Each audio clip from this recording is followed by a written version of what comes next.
हरि ओम। अज्ञानतिमिरन्धस्य ज्ञानाञ्जनशलाकया चक्षुरुन्मिलितं येन तस्मै श्रीगुरवे नमः। अध्यात्मगतितत्त्वज्ञं ज्ञानशक्तिं जितेन्द्रियं ऋजुं यथार्थ वक्तारं श्रीनारदं प्रणमाम्यहम्। श्रीराधा माधव रूपांगे माधवो राधारूपिणं नित्यविहारी निकुंजस्थं श्री बाबूजी बाबा भजे। मेरो मन माणिक गिरवी धर्यो श्री नंदनंदन के पास हरि प्रेम व्यास इतनो बढ़ियो सखिना छूटन किया। श्री लाडली लाल की भक्तवत्सल भगवान की परम पूज्य बाबूजी बाबा की देवर्षि नारद जी महाराज की श्रीमन नारदीय कुंज की कुंज विहारी विहारिणी जो की जय जय हो। माधव प्यारे की प्राण हमारे की नैनन तारे की बंसी वारे की कृपामयी सरकार की करुणामयी सरकार की बोल बरसाने मारी की जय जय हो।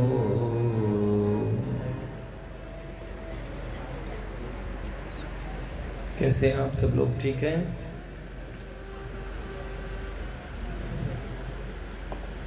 आज आगे आगे हो जाइए, थोड़ा थोड़ा आगे हो जाओ, यहाँ जगह है।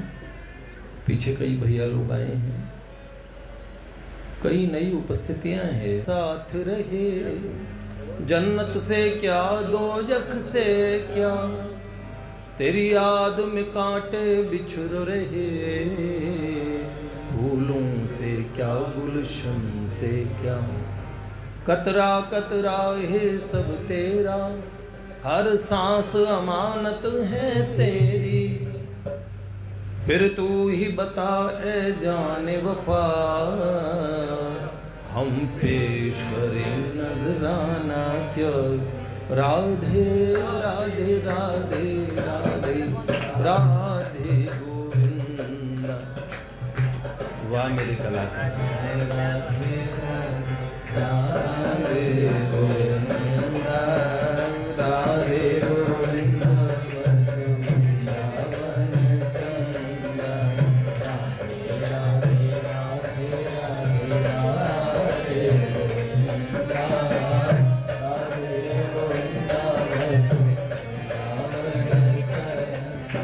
तो बस हम ये जानते हैं कि भगवान का भगवद आश्रयी व्यक्ति हर परिस्थिति में भगवान का आश्रय लेके वो आगे बढ़ जाते हैं। आपकी मुस्कुराहट कह रही है कि आप शने शने अपनी सारी चुनौतियों का समाधान पा रहे हैं। युगल सरकार से प्रार्थना करते हैं आपके दीर्घायुष्य और भगवान की भक्ति आपकी ऐसी बनी रहे उनके श्री चरणों में। बहुत बहुत प्रार्थना, आपका बहुत बहुत स्वागत करते हैं। हमारी माता जी पधारी हैं, श्री डॉक्टर भरत जी की माता जी। आज डॉक्टर साहब एब्सेंट हैं, ड्यूटी पे हैं, तो माँ आई हैं वृंदावन से। माँ की सखियाँ भी आई हैं। हाँ दीदी, आपका स्वागत है। और आपके प्रभु जी भी आए क्या? कहाँ पे हैं?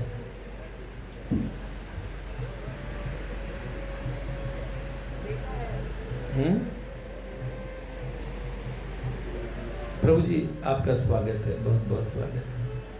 सुपुत्र भी हैं, कौन से वाले हैं? अच्छा भैया, आपका बहुत बहुत स्वागत। तभी मैं कहा न्यू फेसेस आर देयर। ये नए कौन आए भैया? आपका शुभ नाम क्या है बेटे? मुद्रिका मनोहर। अंकित अति सुंदर। देख लो क्या तुलसी बाबा ने लिखा आपके बारे में, है? राम नाम अंकित हो जाए अंकित पे तो अंकित अति सुंदर है। अंकित खूब आनंद में रहो। पढ़ते हो बेटे, या कोई बिजनेस करते हो, जॉब करते हो, हैं? वर्किंग है? कहाँ पे बेटे? अच्छा, दिल्ली में। आपका बहुत बहुत अभिवादन। दीदी आपको भी। बहन आप कहाँ से पधारे? पहली बार आए? आए में कहाँ रहते हैं? दीदी के साथ, दीदी के परिकर। गीता दीदी हमारी यहाँ से शुरुआत करें। मामा जी की याद आ गई। पूर्व में मैंने, हाँ, एक प्रश्न है। क्या प्रश्न है? एक साधक ने पूछा कि कई संतों को भगवान के दर्शन होते हैं तो वो शरीर छोड़ देता है, और कईयों को होते हैं वो नहीं छोड़ते, तो दोनों में क्या फर्क है? मेरे बहुत पहले भी विचार आया था, भगवान के दर्शन करके लोग चले क्यों जाते हैं? सभी चले जाएं तो फिर बच क्यों जाते हैं? फिर सभी चले जाएंगे। यही बहुत पूर्व की बात है।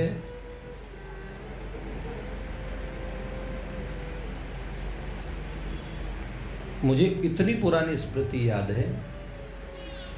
मैं छोटा बालक था। 1983 में बिल्लू भैया हुए थे, तो 84 की बात है। इंदिरा गांधी तब धरा पे थी। फिर परलोकवासिनी उसी साल हुई। तो 84 में हम लोग वृंदावन गए,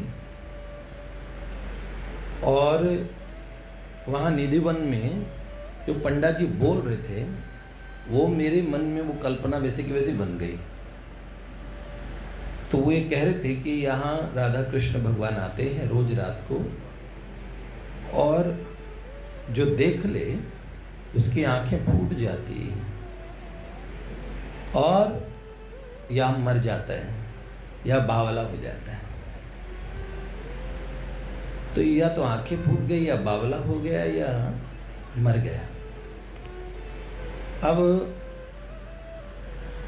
बहुत बड़े हो गए, तब तक मन में ये रहता था कि भगवान के दर्शन के बाद ऐसा क्यों होता है। समझने के लिए बहुत गहरी बुद्धि तो थी नहीं। फिर क्रमशः महापुरुषों की कृपा हुई तो बात समझ में आई। क्या समझ आया? सुनिए, इस संसार में भी किसी का ऑरा बहुत अच्छा होता है। यहां दिल में कुछ लगता है, क्या व्यक्तित्व है। हम तो जिस व्यक्ति के पास राजयोग भी हो ना, कोई नेता भी आपको बड़ी पोस्ट वाला दिख जाए ना, हमने प्रधानमंत्री को देखा, भाई साहब गृह मंत्री, क्या बात थी, होम मिनिस्टर आए। एक साधारण आईपीएस को और आईएएस को देख के भी कुछ लगेगा। उसकी जो कुंडली है ना, वो अच्छी है, बस इतना होने मात्र से। फिर उसकी बात करो जिसकी कुंडलनी जगी हो, जिनका आभा मंडल ऐसा प्रदीप्त हो। क्रमशः हम देखते हैं उपासना जगत में हमने भगवान की कृपा से कई उपासनाएं की, तो उन उपासनाओं में मन में एक भाव आया कि कोई अगर देवता के दर्शन हो जाए तो कमाल हो जाए। बहुत कालांतर में ये पता लगा, जैसे हम बोलते हैं बहुत हाई एनर्जी बोलते हैं ना, हाई एनर्जी। आजकल तो सब कुछ एनर्जी क्या कहते हैं। पापा में बड़ी पॉजिटिव एनर्जी है, भाई साहब में बड़ी नेगेटिव एनर्जी है। सब एनर्जीज का खेल करते। तुम्हारे घर की वाइब्स बहुत बढ़िया है। लोग ऐसे कहते हैं मंदिर में भगवान नहीं देखते, बड़ी अच्छी वाइब्स है यहाँ पे। मन का यहाँ भगवान है बेटा, वाइब्स थोड़ी देखते हैं। लेकिन सारा वाइब्रेशंस का खेल, मतलब एक अपने आप को मोर रैशनल दिखाने के लिए हम ऐसे बात करते हैं। लेकिन देवताओं को मैं अगर मैं बोलूँ, इतनी हाई एनर्जी होती है एक साधारण व्यक्ति देखे तो उनको सह न सके। एक महात्मा मां जगदम्बा के उन्होंने दर्शन किए और दर्शन हुए तो वो जीवन भर के लिए विक्षिप्त हो गए। पूज्य श्री महेश योगी जी के एक शिष्य पूज्य प्रेमानंद बाबा की भी उनके विषय में बता रहे थे। उन्होंने अनुष्ठान किया था और अनुष्ठान के अंतिम दिन एक छोटी सी मधुमक्खी उनके आसपास मंडराने लगी और उसको देखते रहे। उनके मन में आया देवी नहीं आई, मक्खी आ गई। अचानक सुंदर उस मक्खी के स्थान पे सुंदर नव यौवना प्रकट हुई, विक्षिप्त हो गए। बाद में गुरुजनों संतों ने समाधान किया कि इस कारण से इनको ऐसा हुआ क्योंकि अनुष्ठान के वो मंत्र का भी एक तेज होता है और देवता का साक्षात्कार सहने के लिए भी शक्ति होनी चाहिए। और ऐसा क्रमशः देवाराधना में होता है। दधीची ऋषि ने जब महादेव के दर्शन किए तो दशों दिशाओं में इतना प्रकाश छा गया। तब दधीची ऋषि ने कहा, आंख बंद करके भी मुझे इतना उजाला दिख रहा है, प्रभु मैं कैसे सह पाऊंगा। तब भगवान महादेव ने अपना, तभी हम राम हनुमान चालीसा में क्या कहते हैं, आपन तेज सम्हारो आपे तीनों लोक हाँकते कांपे। ये हनुमान जी अपने तेज को संभाल सकते हैं। इसी तरह जब भगवान के दिव्य दर्शन तो सूर्य कोटि समप्रभ, करोड़ों सूर्यों के समान। पार्थ ने जब भगवान ने पार्थ को कि मुझे वो वाला स्वरूप देखना, प्रभु प्लीज दिखाओ ना अपना स्वरूप। भगवान ने कहा दिव्यम ददामि ते चक्षु, तुम दिव्य चक्षु से ही देख पाओगे पार्थ। लेकिन जैसे ही भगवान ने अपना वो स्वरूप प्रकट किया, उस अनंत स्वरूप का विस्तार का दिव्य चक्षु से भी पार्थ देख नहीं पा रहे थे। भगवान से कहने लगा, सखेति मत्वा प्रसभं यदुक्तम, हे कृष्ण हे यादव हे सखेति, अजानता महिमानं तवेदं, मया प्रमादात् प्रमेयेन वापि। श्री कृष्ण गोविंद हरे मुरारे, हे नाथ नारायण वासुदेवा।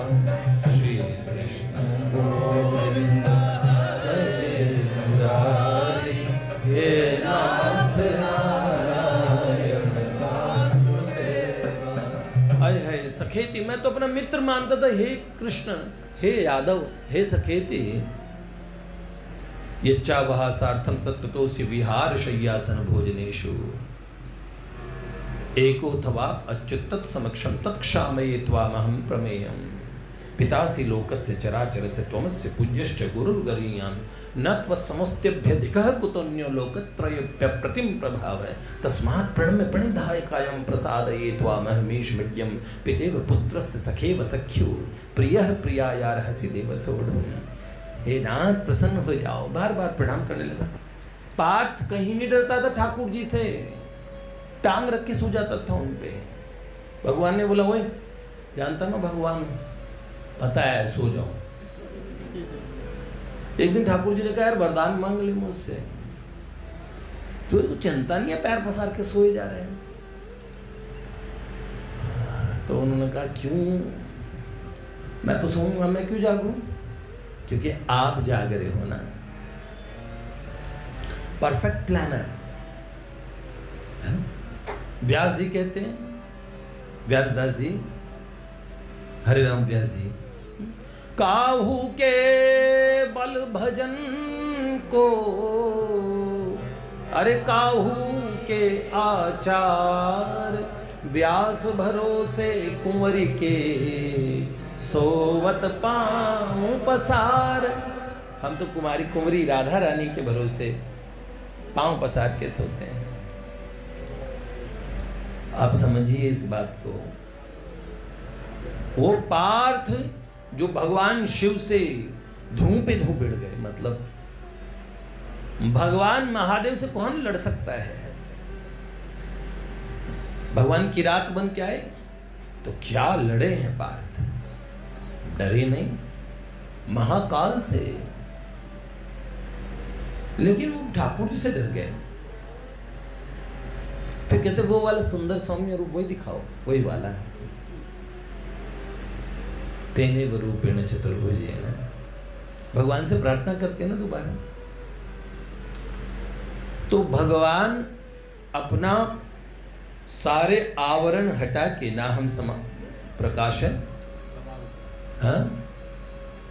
ना हम प्रकाश सर्वस्य योग माया समावृता है। मैं सबके सामने प्रकाशित नहीं होता हूँ पार्थ, मैं योग माया के पर्दे में रहता हूँ, चल मन में। और जैसे ही ये पर्दा भगवान हटाते हैं और उस समय उस ऐसे अब भगवान में इतना आनंद प्रकट होता है, आदमी को बोले भाई साहब बताऊं कितना। हमारे यहाँ लोग सुख को ये माना था कि दुख को नहीं सह पाए। भाई साहब आपका जो इकलौता बेटा ना, हाँ क्या बात है, क्या भाई साहब वो जो इकलौता बेटा ना वो क्या हुआ, अटैक पड़ गया उन्हें। पूरी खबर भी नहीं सुन पाए, आशंका इतनी कमजोर मन जरा सी, आप समझ रहे हो। लेकिन एक बार क्या हुआ, एक अब ट्रैक से हटके उदाहरण देता हूँ। दीदी एक बहन किसी मोहल्ले में रहती थी, साधारण एकदम साधारण से साधारण मोहल्ला था, मतलब लोग जैसे बोलते हैं कि अपना आजीविका रोजी रोटी कमाने की हैसियत वाले सब लोग, साधारण मोहल्ला था। तो मतलब 1000, 2000, 3000, 4000 रुपये भी हो जाए महीने की तो लोगों का, सब ऐसे ही साधारण लोगों की बस्ती है। और उसमें एक जो बहन थी वो बेचारी बड़ी साधारण, बड़ी और गरीबन, बिल्कुल उसके पास पैसों का बिल्कुल अभाव सब। लेकिन लोग जानते थे कि उसको फैशन वगैरह का बड़ा शौक था, तो उधार ले लेके भी चाहे रोटी की व्यवस्था ना हो पर लिपस्टिक की व्यवस्था कर लेते थे। अब क्या, जब मन में आया कि भाई धन ज्यादा हो, सब साध खुशी के लिए, सुख के लिए, खुशियों के लिए, सपने बहुत देखती थी शेख चिल्ली की तरह। तो आसपास के लोग समझाते थे ऐसे कुछ फायदा नहीं होगा, वास्तविकता में जीना सीखो। लॉटरी के टिकट खरीदती रहती थी। एक दिन उसकी लॉटरी खुल गई और लॉटरी खुली, कई स्टेट्स में तो लॉटरी बैंड है। पुराने ज़माने देखिए अखबार भरा रहता था लॉटरी से, तो उसकी लॉटरी खुल गई 50 करोड़ की। अब आसपास के लोगों ने पंचायत की, वो जब आया ना भाई अपनी लॉटरी को वो लेने, वो टिकट को दिखाना है और ऐसे से, तो आसपास के लोग लॉटरी खुल गई, उसे खबर देनी। पर समझदार लोगों ने बोला नहीं, बेचारी जन्म की गरीबन है, अगर उसको ये पता लग गया 50 करोड़ रुपए आने हैं तो खुशी से मर भी सकती है। तो आसपास के लोग, माया तेरे 3 नाम, परशा, परशु, परशुराम। जैसे जिसे आदमी के पास पैसे नहीं उसे आवाज लगाते, ओए परसे कहाँ मर गया, परसा उसको। और जैसे थोड़ा अच्छी सी उसके कमाई वमाई लगी, परशु। और अगर वो बड़ा ऑफिसर बन गया तो परशुराम जी पधारे हैं, आदरणीय परशुराम जी। तो बोले माया तेरे 3 नाम, परसा, परशु, परशुराम। तो इस तरीके से मोहल्ले के लोगों को लगा कि हम थोड़ा अपनी सहानुभूति के साथ में, क्योंकि इसके 50 करोड़ रुपए में से कुछ हम गरीबों पे, मोहल्ले वालों पे भी कृपा करेंगे, 1-2 करोड़ रुपए वो दे देगी तो मोहल्ले का भी थोड़ा सा विकास हो जाएगा। तो इसका जीना बहुत जरूरी है। तो एक ताऊ को, जो खुद रिक्शा चलाता था, बूढ़ा, बड़े शेखी बघाड़ता था, हमने अपने ज़माने में ऐसे इतनी मूंगफली बेची, इतना ये किया, ये अंतिम होता है। तो उन्होंने कहा ताऊ तुम इस समस्या का निदान करो, इस तरीके से बताओ कि ये बेचारी उस सुंदर खबर को सुन के जी सके, कहीं मन भर ना जाए। तो ताऊ ने कहा ठीक है, अपनी बुद्धिमत्ता से तुम चिंता ना करो और मैं संभाल लूँगा। और उसने क्या किया, जैसे ही वो बहन आई, अरे बेटी इधर आई, उसको बुलाया तो बोला सुन लाली एक बात बता, अगर तेरी 10,000 की लॉटरी खुल जाए तो कैसा रहे? तो उसने कहा 5,000 बाबा तेरे। बोला 5,000 मेरे? बोला हाँ हाँ हाँ। अरे नहीं नहीं, अच्छा एक और बात बता, अगर तेरी 10 लाख की लॉटरी खुल जाए तो कैसा रहे? तो फिर 5 लाख तेरे। बोले तुझे खुशी होगी? अरे बहुत खुशी है, झूमूंगी नाचूंगी पार्टी दूंगी और 5 लाख तुझे दे दूंगी। तो उसने बोला अगर 20 लाख हो तो उसने कहा 10 लाख तेरे, नाचूंगी घूमूंगी हैं झूमूंगी और 10 लाख तुझे दे दूंगी। तो वो सच में देगी कि नहीं देगी, अब बोली जा रही है। तो बाबा तेरी कसम। तो उसने कहा अगर 1 करोड़ तो 50 लाख तेरे, अगर 10 करोड़ होता तो 5 करोड़ तेरे, 20 करोड़ 10 करोड़ तेरे। तो बोला सुन, अगर 50 करोड़ की तेरी लॉटरी खुल जाए तो सच सच बता क्या करे? खा मेरे सर की कसम। अरे मैं भगवान की कसम खा रही हूँ, मेरी कसम, मेरी माँ की कसम, मेरे बाप की कसम, पर 50 करोड़ की लॉटरी खुल गई तो 25 करोड़ तेरे, मैं नाचूंगी झूमूंगी तुझसे ब्याह कर लूंगी। और इतने में देखा तो बूढ़ा हिचकिया ले रहा था, प्राण निकल गए। समझ रहे? समझाने आया था, उसके प्राण बचाने आया था, अपने प्राण गंवा बैठा। ये अब भगवान कहते सुखम आत्यंतिकम सुख क्या है? अत्यंत सुख मिलता है। भाव उद्रेक नाम की चीज होती है हृदय में, इतना सुख। तो भगवान से मिलने का मतलब ये नहीं। हमारे नारायण स्वामी जी थे, जिन्होंने ये लिखा है,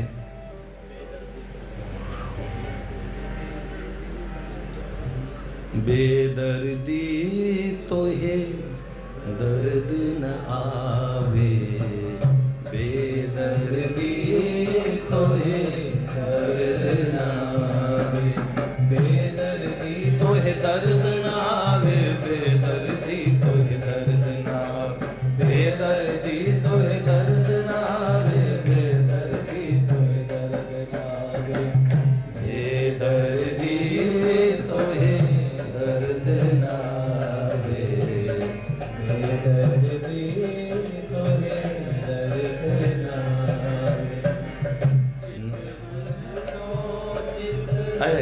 बस कर ले वे चितवन सोचित, बस कर ले वे घायल कर फिर गैल बतावे, घायल कर फिर गैल बतावे,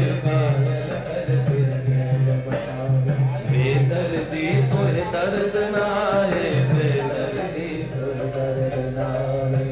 नारायण महबूब सांवरे, नारायण महबूब सांवरे, काहे जले पे नौन लगाए, काहे जले पे नौन लगाए, बेदर्दी पे नौन लगाए, बेदर्दी तो है दर्द न आवे, बेदर्दी तो है दर्द न आवे। ये भागा करते थे कुसुम सरोवर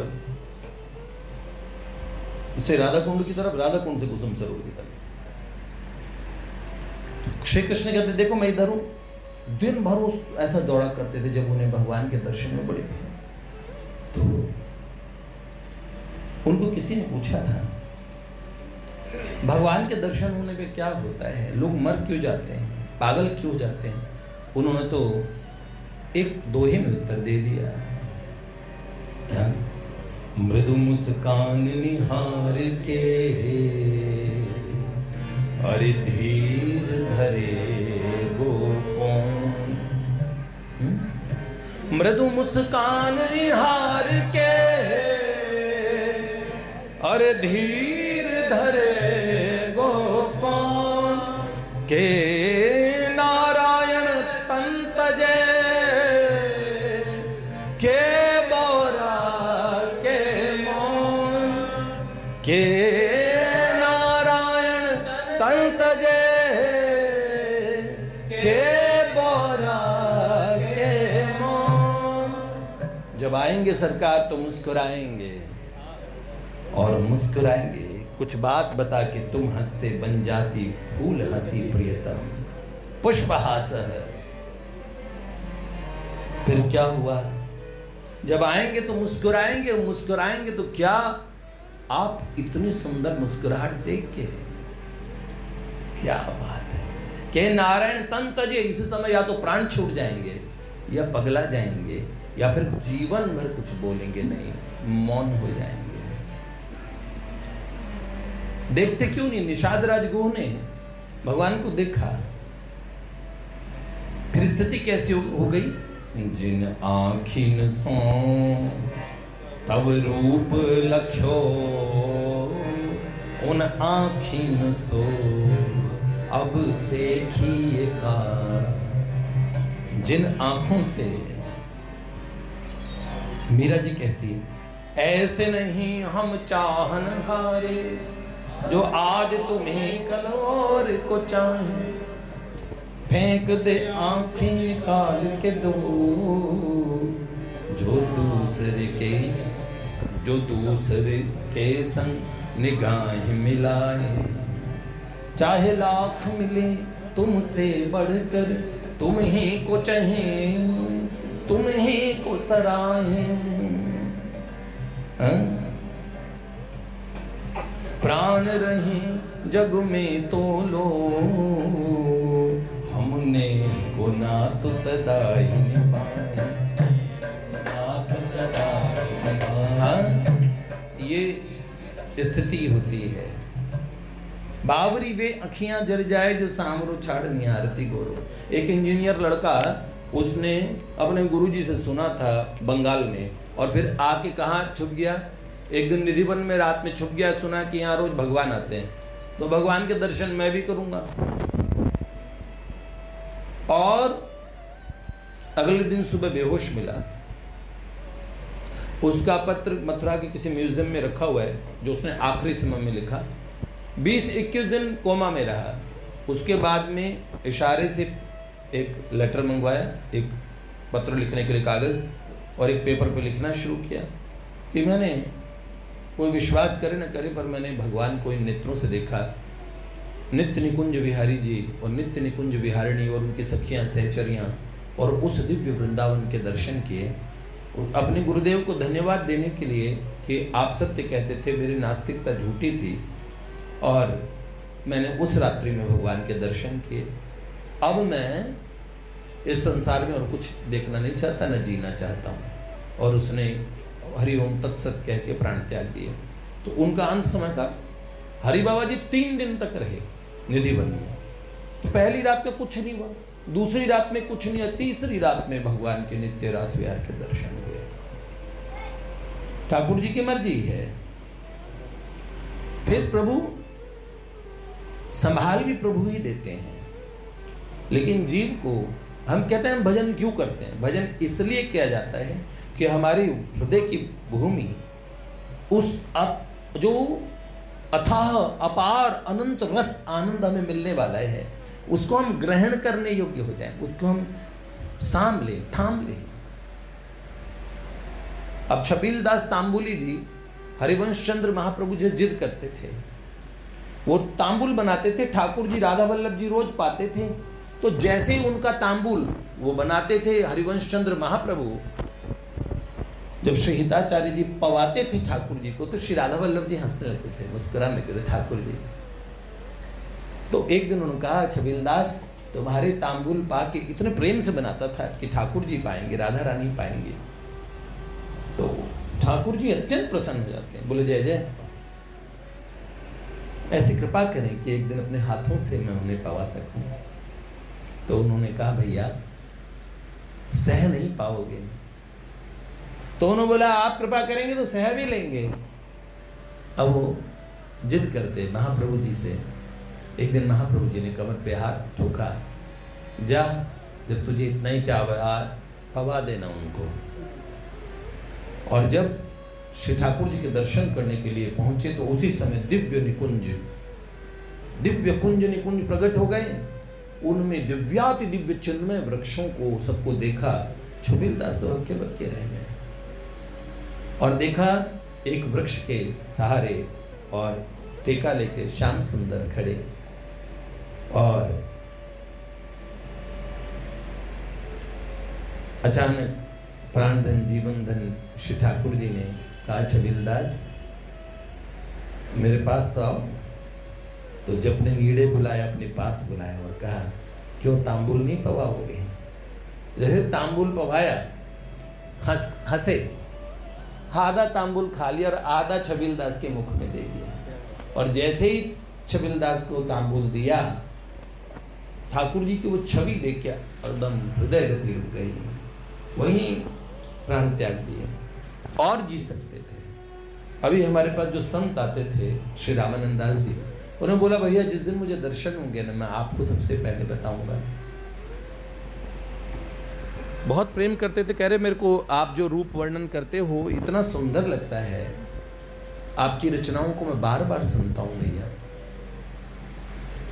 अंतिम उनकी रिकॉर्डिंग में उनकी आवाज़ में दर्द सुनना, लगभग 18-19 रिकॉर्डिंग्स भेजी उन्होंने मुझे अपनी, और क्या भाव था उनका उसे।